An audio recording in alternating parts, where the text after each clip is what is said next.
ነብዩ ሰለላሁ ዐለይሂ ወሰለም በ570 እንደ አውሮፓ አቆጣጠር ሲወለዱ ከመወለዳቸው በፊት ግን እነ ሸቻሊ በመውሊድ ራእይ ኪታባቸው ላይ እንደጠቀሱት በዘጠኙም ወር በእያንዳንዱ ወር እናታቸው እንዳለችው ነቢያቶች እየመጡ ያበስሯት ነበረ።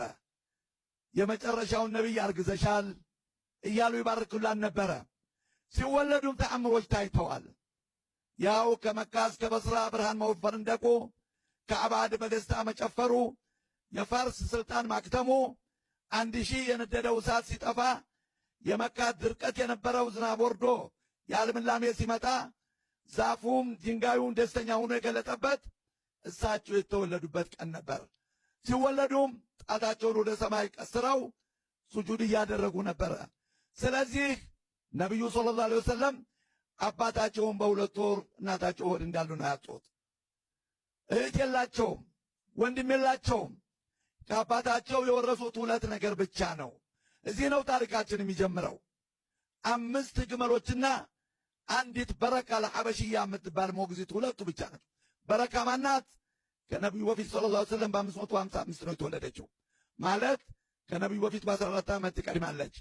ከየመን ከሄዱት ሐበሾች ነው የተማረከችው መካ ውስጥ።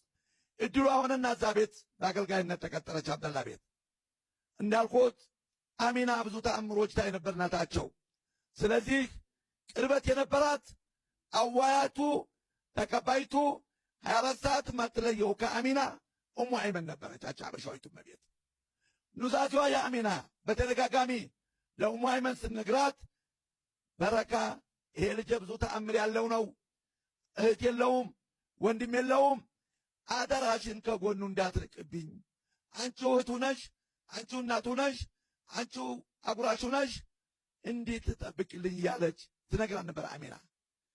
አሚና የፈራችው አልቀረም። በተወለዱ በ6 ዓመታቸው ወደ መዲና ከአያታቸው አብዱል ሙጠሊብ የ110 ዓመት ዕድሜ ያላቸው አዛውንት እና ይህች በረካ እናታቸው ሆኖ ጉዞ አደረጉ ወደ መዲና።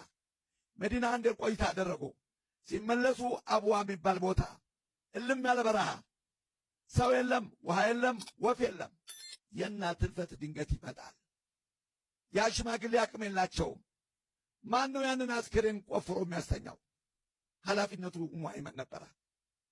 ወፍራ አስተኝታ አፈር አልብሳ በጀርባዋ ተሸክማ የ6 ዓመት ሕፃን ለትልቅ ኃላፊነት የታጨ ነቢይን ይዛ ወደ መካ ገባች። ቤት የላቸው። አያታቸው አብዱል ሙጠሊብ ቤት ላይ ተጠለሉ። በረካ አልተለየችም። እሷ ናት የምታጎርስ፣ እሷ ናት የምታጠባ፣ እሷ ናት